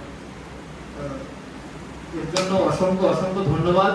আমরা কৃতজ্ঞ এবং ধন্য সুন্দর একটা বক্তব্য শোনার জন্য আপনাদের অনেক ধন্যবাদ জানাচ্ছি।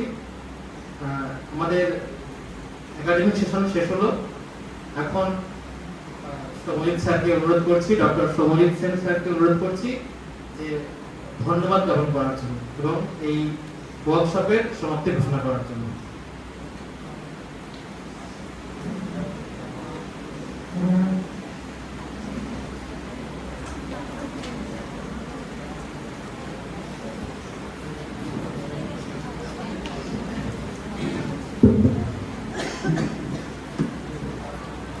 ব্যাপী আমাদের এই যে স্কিল ডেভেলপমেন্ট ওয়ার্কশপ হলো, যার অন্তিম সত্র এইমাত্র শেষ হলো, সেই সত্রের শেষে ভ্যালিডেটরি স্পিচ বলুন বা ভোট অফ থ্যাঙ্কস বলুন, দুটোই বলার কথা বলা হয়েছে আমাকে। এনডিএম এর তরফ থেকেও সেই রকমই নির্দেশ রয়েছে। বিদায়মূলক ভাষণ বা ধন্যবাদ জ্ঞাপন, এই দুটি করতে গেলেই সবার প্রথমে আমার যার কথা মনে আসছে সে হলো আমাদের এই ছাত্র এবং বর্তমানে এনডিএম এর একজন আধিকারিক, সংস্কৃত ভাষা নিয়ে যিনি চর্চা করছেন, তিনি হলেন ডক্টর তাপস বর্মা।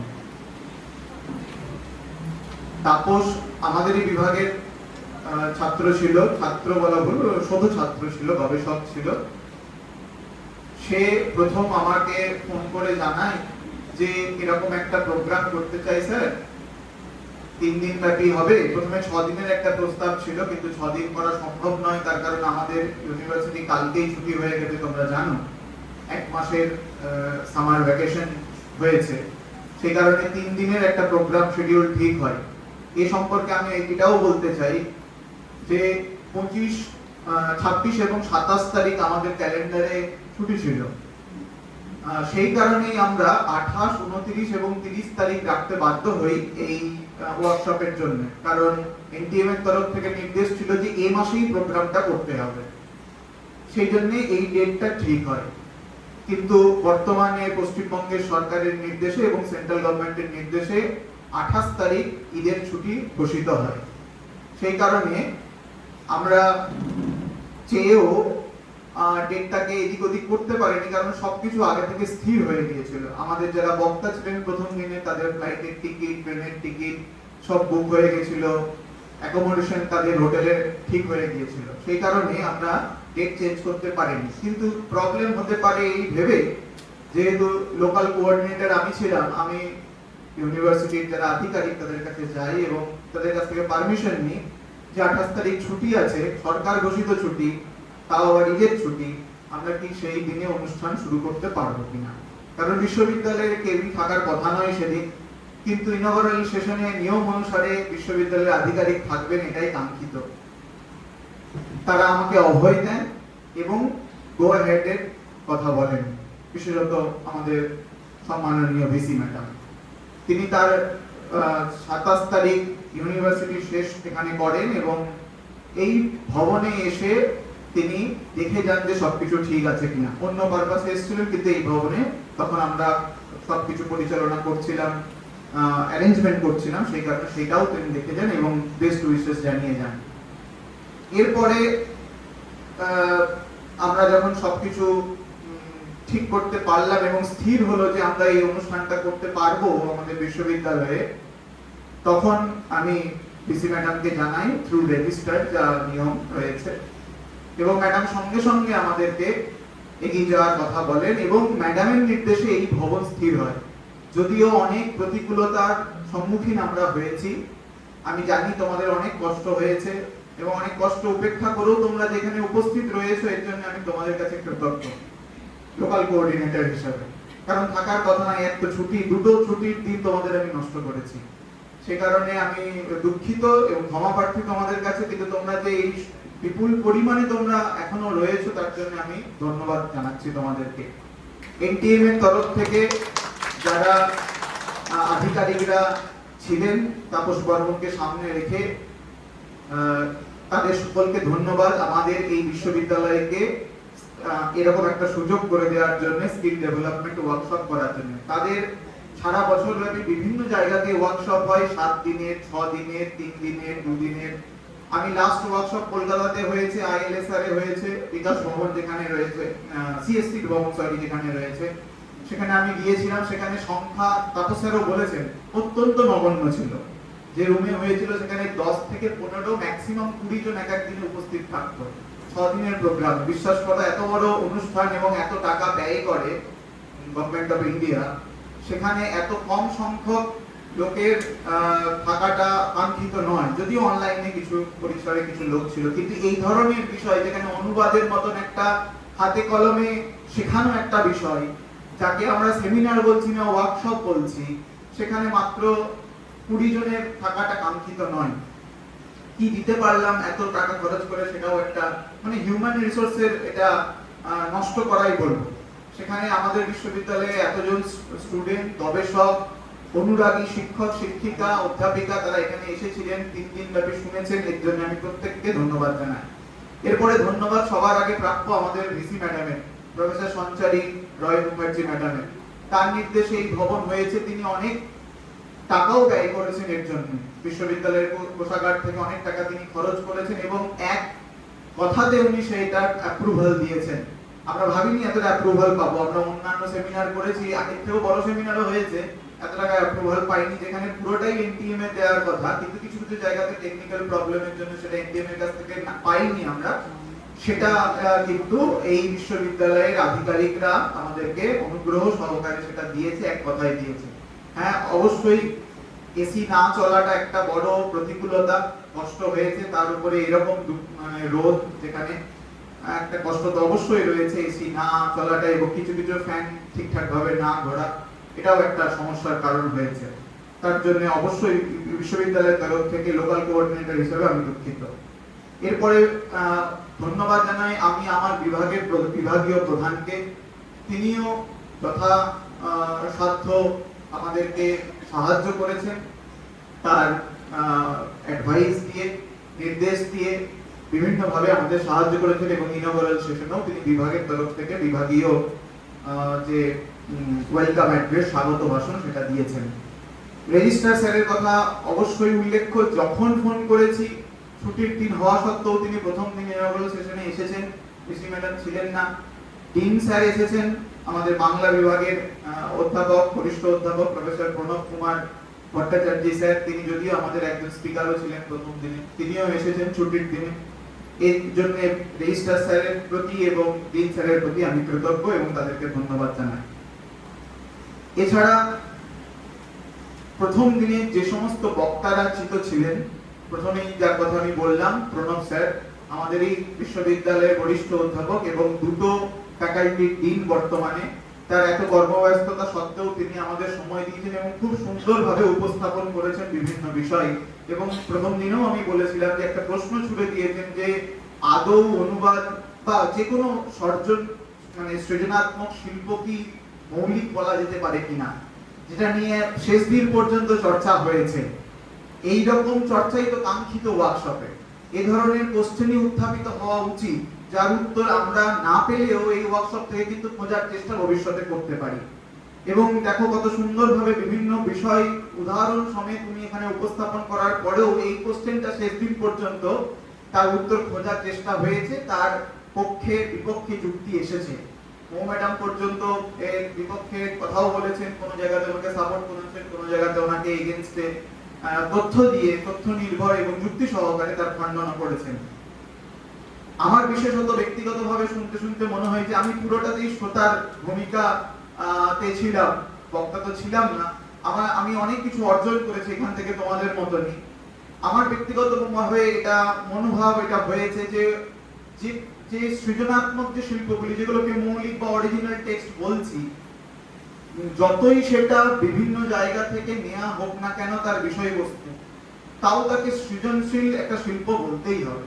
আমি তা না হলে মেঘনাদ বধ কাব্যকেও আমাকে বলতে হবে সেটা সৃজনাত্মক, সেটা অরিজিনাল ওয়ার্ক নয়, কারণ সেটা তো মেঘনাদের ঘটনা তো অন্য জায়গাতেও রয়েছে। যদি স্যারের কথা ধরেও নিতে হয়, কোনো স্যারের কথা, বিষয়ের কথা ম্যাডামও বলেছেন আজকে, তাহলে কোনো শিল্পকেই আমি বলতে পারবো না। কারণ কবি তার মৌলিকত্ব বিষয়, তার বিষয়ের যে চয়ন করছেন সেটা সমাজ থেকে নিতে পারেন, পরিবেশ থেকে নিতে পারেন, বিভিন্ন কাব্য থেকে নিতে পারেন, যা টেক্সট থেকে নিতে পারেন, অন্যান্য কাব্য থেকে নিতে। সংস্কৃততে যেমন নাটকের লক্ষণেও বলা হয়েছে, খ্যাতবৃত্তের কথা ম্যাডামও বলছিলেন, ম্যাডামই বলছিলেন না খ্যাতবৃত্তের কথা। খ্যাতবৃত্তের টিকাতে হরিদাস সিদ্ধান্তবাগী সুষম প্রতিমা টিকাতে সাহিত্য দর্পণে বলছেন যে রামায়ণ ও মহাভারত আদি প্রসিদ্ধ, কিন্তু নাটক কোথা থেকে হবে? রামায়ণ মহাভারত থেকে তার ইতিবৃত্তকে নিতে হবে, এরকম বলা হয়েছে। কিন্তু পরের লাইনে গিয়ে টিকাতে উনি ব্যাখ্যা করছেন যে আদি পদেন লোক সমাধানম অপি গ্রহণম স্যাৎ। আদি পদের মাধ্যমে রামায়ণ মহাভারত আদি, এখন একটা আদি ঢুকিয়ে দিয়েছেন, ওই আদি পদের মাধ্যমে লোক এবং সমাজ অর্থাৎ সবকিছু ঢুকে পারে। তা না হলে আমরা অনেক সংস্কৃত নাটককে নাটকই বলতে পারবো না। এই ব্যাখ্যাটা আধুনিক যুগে এই ঊনবিংশ শতকে বিংশ শতকে এসে আমরা পেলাম। এর আগে যত সাহিত্য দর্পণে ব্যাখ্যা হয়েছে এই আদি পদের ব্যাখ্যা নেই, এবং ব্যাখ্যা নেই বলে সংস্কৃত নাটকের নাটকত্ব অনেক সংকুচিত হয়ে যাচ্ছে। সংস্কৃত নাটক এরকম অনেক দেখতে পাচ্ছি যেগুলো এই ব্যাখ্যার মধ্যে আসছে না, কারণ রামায়ণ মহাভারতের থেকে অন্য ইতিবৃত্ত নিয়ে লেখা হয়েছে। তো এই ধরনের ব্যাখ্যাই তো কাঙ্ক্ষিত। এর আগে সন্তু স্যার বলে গিয়েছেন এবং বিভিন্ন জায়গাতে আমরা শুনেছি যে এই যে বেদের থেকে শুরু হয়েছে তো অনুবাদ পরম্পরা, এরকম একটা শুনলাম। যদি আমাদের লামা স্যার বলে গিয়েছিলেন, তিনি যেহেতু সংস্কৃত ব্যাপারটা জানেন না, সেই কারণে তার এই মানে তার এই ধরনের বক্তব্য ছিল যে ইংরেজি হেজিমনি বা ইংলিশ হেজিমনির কথা একটা বলতে চেয়েছেন, এবং অনুবাদ বা ট্রান্সলেশন এই পুরোটাই যে ইংরেজ মানে ইউরোপিয়ান হিস্ট্রি থেকে আসা তার একটা ইতিহাস তিনি বলেছেন। কিন্তু আমরা যারা সংস্কৃতের ছাত্র তারা জানি এই পরম্পরা আরো প্রাচীন, কারণ আমাদের যত ভাষ্য, যত বৃত্তি, যত অনেক ধরনের রয়েছে, টিকা, টিপ্পনী, তারপরে এগুলো সবই এক প্রকারের অনুবাদ কর্ম। তো এটা আমরা দেখেছি। প্রথম দিনের দ্বিতীয় বক্তা আমাদের মধ্যে উপস্থিত ছিলেন প্রফেসর মৌ দাশগুপ্ত ম্যাডাম। যিনি আমাদের এই পুরো 3 দিনেরও মেন বক্তা ছিলেন, কারণ দুটো সেশন ওনার ছিল। আমরা প্রধানত ওনাকেই উদ্দেশ্য করে ওনাকে রাখার জন্য এটা খুব ইম্পর্টেন্ট একটা ওনার সেশন ছিল। উনি এই কারণেই এটা বলছি কারণ উনি নিজে একজন কবি, এর আগেও বললাম, নিজে একজন ট্রান্সলেটর, একজন প্রথিতযশা ট্রান্সলেটর, কারণ সাহিত্য একাডেমি দ্বারা উনি পুরস্কৃত ট্রান্সলেশন ওয়ার্কের জন্য। অনাম দাস কা পোথা, হাজারি প্রসাদ দ্বিবেদীর এই যে হিন্দি উপন্যাস, তার অনুবাদ উনি, অনাম দাসের পুঁথি, এই অনুবাদ করে উনি 2015 সালে সাহিত্য একাডেমি পুরস্কারে পুরস্কৃত হয়েছেন। বাংলাতে, সংস্কৃতের উনি অধ্যাপিকা, কিন্তু বাংলার অনুবাদের জন্য কিন্তু পুরস্কৃত হয়েছে। সেই কারণে ম্যাডামকে অসংখ্য ধন্যবাদ। এবং 3 দিন উনি ছিলেন আমাদের সঙ্গে, সেই কারণে ম্যাডামকেও অত্যন্ত ধন্যবাদ জানাচ্ছি। প্রথম দিনে তার বক্তব্য ছিল ট্রান্সলেশন এন্ড ইন্টারপ্রিটেশন। ম্যাডামকে আমি অনুরোধ করেছিলাম আপনি দুটো বলবেন, এবং প্রথম দিনে একটু ট্রান্সলেশনের যে টেকনিক্যাল পার্ট, যে কত ধরনের হতে পারে, তার বিষয়বস্তু কি হতে পারে, কিভাবে করা যেতে পারে, এইগুলো সম্পর্কে একটা ইতিহাস এবং তার বৈবিধ্য এগুলো নিয়ে বলবেন। এবং দ্বিতীয় দিনে আমি উদাহরণ সহকারে দেখাবেন যে কিরকম ভাবে ট্রান্সলেশন এবং ট্রান্সক্রিয়েশন, যেটা অনুকৃতি এইরকম একটা তর্জমা আমরা পেলাম, অনুলিখন বা অনুকৃতি, এই দুটো শব্দ নিয়ে ইউজ করেছেন ট্রান্সক্রিয়েশনের, অর্থাৎ ট্রান্সলেশন অনুবাদ বা ভাষান্তর। অভিজিৎ স্যার বলেছেন ভাষান্তর কিভাবে একটা মৌলিক রচনাতে পরিবর্তন হয়ে যাচ্ছে, কোন জায়গাতে কখন গিয়ে, সেই নিয়ে খুব সুন্দরভাবে আবৈদিক কাল থেকে আধুনিক কাল পর্যন্ত উনি উদাহরণ সহকারে আমাদেরকে দেখিয়েছেন। ম্যাডামের জন্য অসংখ্য ধন্যবাদ, ম্যাডামের প্রতি আমরা কৃতজ্ঞ। দ্বিতীয় দিনের প্রথম বক্তা ছিলেন আমাদেরই কোচবিহারের অত্যন্ত প্রথিতযশা সংস্কৃতের অধ্যাপক, অনেকে ছাত্র তোমরা তার, ডক্টর গুরুচরণ দাস। স্যারের সঙ্গে আমাদের অত্যন্ত আত্মিক সম্পর্ক। আমাদের বিভাগের যখনই কোনো কাজে আমরা ডেকেছি, স্যার এসেছেন, বিভিন্নভাবে উপদেশ দিয়েছেন। আমরা ডাইরেক্ট ছাত্র না হলেও স্যারের দ্বারা অনেকভাবে আমরা উপকৃত। অ্যাডমিনিস্ট্রেটিভ ওয়েতে এবং একাডেমিক ওয়েতে উনি অনেক কিছু শিখিয়েছেন হাতে ধরে আমাদেরকে। আমরা তো অনেক ছোট বয়সে সেই অর্থে এখানে এসেছি। আজ 10 বছর অতিক্রান্ত এই কোচবিহারে, যে সময় এসেছি সেখানে তখন অনেক বয়স ছোট এবং অনেক কিছু জানতাম না। সেই কারণে অনেক কিছু বিভাগের অনেক কিছু শিখিয়েছেন। যারা প্রথম দিনে আমাদের ছাত্রছাত্রীরা এখানে রয়েছে, অর্পিতা রয়েছে, আমাদের আরো যারা পুরনো ছাত্রছাত্রীরা রয়েছে, তারা জানে যে স্যার কিরকম ভাবে আমাদের সঙ্গে যুক্ত ছিলেন। এছাড়াও তিনি সেন্স রিলেশনস ইন ট্রান্সলেশন নিয়ে বলেছেন, অর্থাৎ ভাবানুবাদ নিয়ে আমাদের এখানে খুব সুন্দরভাবে সংস্কৃতের বিভিন্ন উদাহরণ দিয়ে, সাহিত্য থেকে উদাহরণ দিয়ে বলেছেন। তার থেকেও বেশি উনি বলতে চেয়েছেন একজন আমাদের মতন একজন অননুবাদক কিভাবে অনুবাদকে পরিণত হতে পারে, তার জন্য কি কি পন্থা অবলম্বন করতে হবে আমাদেরকে, কি কি বিষয়ে সচেতন থাকতে হবে আমাদেরকে, এই বিষয়ে খুব সুন্দরভাবে উনি আমাদের অবগত করিয়েছেন। তৃতীয় দিনে দ্বিতীয় বক্তা ছিলেন ডক্টর সূর্য লামা স্যার। তিনি বাংলা বিষয়ের নর্থ বেঙ্গল বিশ্ববিদ্যালয়ের অধ্যাপক। তিনি যেহেতু নিজে একজন নেপালি এবং নেপালি সাহিত্যের ট্রান্সলেশন যিনি বাংলাতে যেহেতু করেছেন, সেই জন্য বিভিন্ন নেপালি শব্দের তর্জমাকে অবলম্বন করে সেই উদাহরণ দিয়ে আমাদেরকে বুঝিয়েছেন কিরকম ভাবে লিঙ্গুইস্টিক এন্ড কালচারাল অ্যাসপেক্টস ট্রান্সলেশনের ক্ষেত্রে খুব কার্যকরী ভূমিকা পালন করে। অর্থাৎ ভাষা বিজ্ঞান এবং সাংস্কৃতিক চেতনা যিনি অনুবাদ করছেন বা ভাষান্তর করছেন, তার এই দুটো দিক কিরকম ভাবে অনুবাদে ওতপ্রোতভাবে জড়িত হয়ে থাকে। এবং একটা লং হিস্ট্রি, একটা অত্যন্ত দীর্ঘ অনুবাদের একটা ইতিহাস তিনি আমাদেরকে বলেছেন, যে কিরকম ভাবে কি কি তত্ত্ব এসেছে। এই তত্ত্ব নিয়ে অনেকেই কম বলেছেন আমাদের স্যার। আজকে আমরা লাস্ট বক্তৃতাতে অনেকটা শুনেছি, কিন্তু এর আগের স্যার যে ব্যক্তির নাম করেছেন, সেই ব্যক্তির কিছু কিছু তত্ত্বগুলো স্যার আগের দিনে যেহেতু শুনিয়ে দিয়েছেন, আমাদের অনেকটা বুঝতেও সুবিধা হয়েছে। আচ্ছা, এরপরে ডক্টর সন্তু সিংহ। আমি ব্যক্তিগতভাবে এই বক্তৃতার দ্বারা অত্যন্ত ভাবে উপকার পেয়েছি। সন্তু সিংহ স্যার আমাদের বাঁকুড়া বিশ্ববিদ্যালয়ের সংস্কৃতের অধ্যাপক, অত্যন্ত বিখ্যাত একজন নৈয়ায়িক। বর্তমানে যত সংস্কৃতের ভালো নৈয়ায়িক রয়েছে পশ্চিমবঙ্গ তথা ভারতবর্ষে, তাদের মধ্যে অন্যতম, নো ডাউট, এই নিয়ে কোনো দ্বিমত থাকতে পারে না যারা আমাকে চেনেন। যে কোনো শব্দের শব্দবোধ করে দেওয়া চারটিখানি কথা নয়, একদম মুখস্থ। তোমরা তো ছিলে, তোমরা নিজেরা শুনেছো যে কিরকম ভাবে পংক্তি সহ মুখস্থ প্রতিটা টেক্সট এবং তার শব্দবোধ কিরকম ভাবে করে দেওয়া যাচ্ছে, এবং একদম ভাবতে হচ্ছে না, সঙ্গে সঙ্গে করে দিচ্ছেন। এটা অত্যন্ত মানে শ্লাঘার বিষয় আমাদের জন্য। স্যার বলেছেন ট্রান্সলেশনের বিভিন্ন যে অপরচুনিটি এবং চ্যালেঞ্জেসের দিকগুলো আমাদেরকে দেখিয়েছেন। বৈদিক কাল থেকে শুরু করে অনুবাদ শব্দ যেদিন থেকে শুরু হয়েছে, বৈদিক মন্ত্র যেখানে ডাইরেক্টলি অনুবাদ শব্দটা নেই, কিন্তু অনবেতি বা এরকম একটা কিছু একটা শব্দ ছিল না, সেখানে অনু শব্দটা ছিল এবং বদ ধাতুর এরকম একটা প্রয়োগ ছিল। সেখান থেকে কিভাবে অনুবাদে রূপান্তরিত হলো এবং তার অর্থ কিরকম ভাবে দিনে দিনে চেঞ্জ হতে থাকলো, তার একটা ক্রমানুসারী একটা একটা পর্যায় উনি দেখিয়েছেন আমাদেরকে খুব সুন্দরভাবে, এবং ন্যায়ের শাস্ত্র থেকে উদাহরণ দিয়েছেন, সাহিত্যের বিভিন্ন গ্রন্থ থেকে উদাহরণ দিয়ে, এবং এর যে বাধা বিপত্তি গুলো রয়েছে এবং তার সমাধানও কিরকম ভাবে করতে হবে এটা তিনি খুব সুন্দরভাবে দেখিয়েছেন। স্যারের প্রতি আমরা অত্যন্ত কৃতজ্ঞ।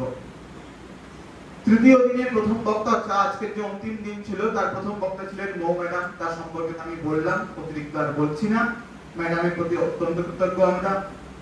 তারপরের বক্তা ছিলেন আমাদেরই colleague doctor Abhijit Mondal sir. আমি ডাইরেক্টলি শুনতে পারিনি পুরো লেকচারটা, কারণ কার্যত ব্যাপদেশে আমাকে বিভাগে যেতে হয়েছিল, কিন্তু আমি মৌ ম্যাডামের কাছ থেকে শুনলাম এবং স্টুডেন্টদের কাছ থেকে কিছু কিছু শুনলাম।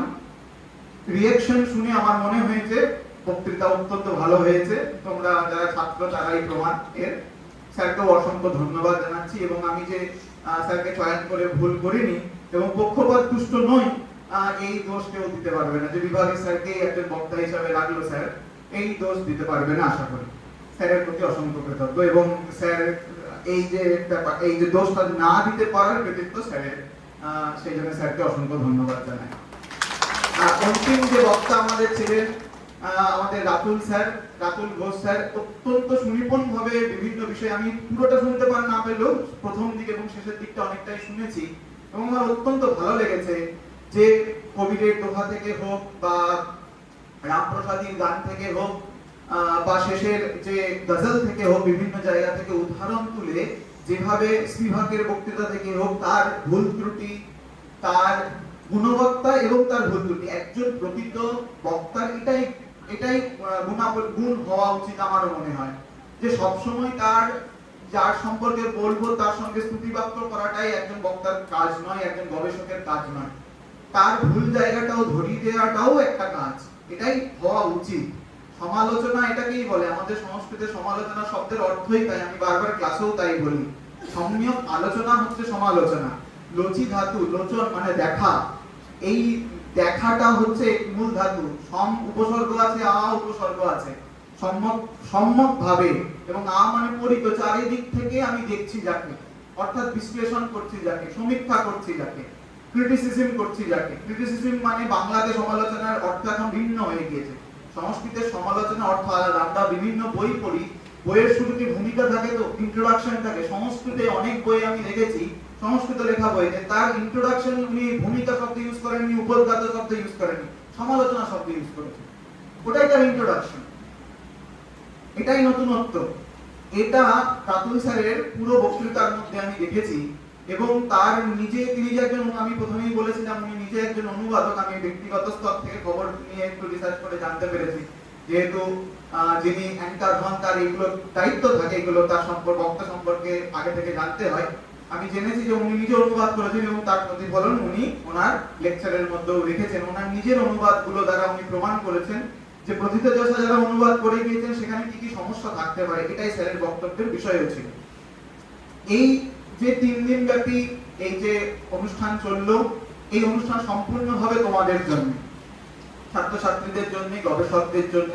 বাংলা বিভাগকে অসংখ্য ধন্যবাদ জানাই আমি, এই কোচবিহার পঞ্চানন বর্ণ বিশ্ববিদ্যালয়ের বাংলা বিভাগকে এবং আচার্য ব্রজেন্দ্রনাথ শীল কলেজের সংস্কৃত বিভাগকে। তাদের স্যারদেরকে ধন্যবাদ জানাই, কারণ স্যার ম্যাডামদের ধন্যবাদ জানাই, তাদের বিভাগকে ধন্যবাদ জানাই, কারণ তারা তাদের ছাত্রছাত্রীদের অনুপ্রাণিত করেছেন এবং তারা এখানে এসেছেন 3 দিন ব্যাপী থেকে। এত গরমের মধ্যেও তারা এখানে থেকে 3 দিন শুনেছেন এবং তারা নিশ্চয়ই উপকৃত হয়েছেন বলেই আমি আশা করি। কিছু শিখে যেতে পারলেই এই অনুষ্ঠানের সার্থকতা, এই ওয়ার্কশপের সার্থকতা। আরো ভালো হতো যদি আমরা টেকনিক্যাল সেশনগুলো বা প্র্যাকটিক্যাল সেশনগুলো আরো হ্যান্ড টু হ্যান্ড করতে পারতাম, কিন্তু সেটা বুঝতেই পারছো কিছু কিছু অসুবিধা আমাদের রয়েছে। দেখে মনে হচ্ছে আমরা কোনো একাডেমিক সেশনে আসেনি, এত সুন্দরভাবে পরিপাটি করে চেয়ার বসানো আছে। আমার মনে পড়ে যায় আমি যখন একবার দুবার বিদেশে গিয়েছি, আমি দেখতে পেয়েছি যে এরকম চেয়ার তো থাকে না, সামনে অবশ্যই একটা ডেস্ক থাকে যেখানে লেখার সুযোগ থাকে। আমরা সেই সুযোগ করে দিতে পারিনি, সেই দোষ আমার। কারণ যদি লিখতেই না পারলে কি ওয়ার্কশপ হলো, তাই না? নোট হয়তো অনেকেই করেছো, কিন্তু অনেক কষ্ট করে পায়ের উপর রেখে জঙ্ঘার উপর রেখে তোমাদেরকে করতে হয়েছে। সেই কারণে আমি দুঃখিত এবং আমি আশা করব পরের বার থেকে, এবং এটা আমাদের দোষের থেকে আমি বলবো এটা ভারতীয় কালচারের দোষ।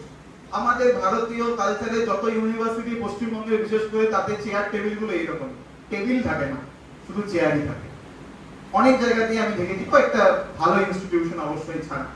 এটা হওয়া আবশ্যিক, বিশেষত ওয়ার্কশপের মতন একটা জায়গাতে এটা হওয়া অত্যন্ত কাঙ্ক্ষিত। সেটা আমি করে দিতে পারিনি, তার জন্য আমি দুঃখিত, এই দোষ আমার।